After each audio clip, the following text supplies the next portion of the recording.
చేతగాదు ఏం కాదు సాయి, ఇప్పుడు మనకున్నాడు సినిమాగాడు. సో గైస్ యాక్చువల్లీ ఇక్కడ ఏం చెప్పాలనుకుంటున్నానంటే సుప్రీంకోర్టు ఒక డెసిషన్ అయితే తీసుకుందన్నమాట డాగ్స్ గురించి అనేసి. ఇప్పుడు మన సొసైటీలో రేప్స్ కానీ మర్డర్స్ కానీ ఇవన్నీ అవుతున్నాయి. సో వీటిపైన ఎందుకు జడ్జ్ చేయలేకపోతున్నారు? ఇప్పుడు డాగ్స్ అంటే ప్రతి ఒక్క డాగ్ అలానే ఉంటుందని ఏం రూల్ లేదు.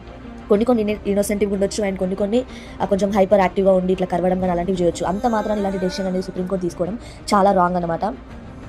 కానీ సుప్రీంకోర్టు మాత్రం అసలు చేయాల్సినవి చాలా ఉన్నాయి. బయట చాలామంది చాలా ప్రాబ్లమ్స్ ఫేస్ చేస్తున్నారు. పొల్యూషన్స్ వల్ల చాలామంది చనిపోతున్నారు, ట్రాఫిక్స్ వల్ల యాక్సిడెంట్స్ అవుతున్నాయి. ఇవన్నీ లేని ఇలాంటి చెత్త డెసిషన్స్ అనేటివి అసలు ఎలా తీసుకుంటుందో అసలు అర్థం కావట్లేదు ఫ్రెండ్స్. ఓకే, ఇదే ఇప్పుడు వాటికి షెల్టర్స్ ఇస్తున్నాము ఇవన్నీ చెప్పే బదులు ఇప్పుడు నార్మల్గా వాటికి ఇదే 2 monthsలో వాటి వ్యాక్సినేషన్స్ ఇస్తే ఇప్పుడు అంతా క్రౌడ్ డాగ్స్ అని ఒక దగ్గర ఉండడం వల్ల ఒకటినొకటి ఖర్చుకొని రెబీస్ ఇలాంటి వైరసెస్ అన్నీ చాలా అవుతాయి.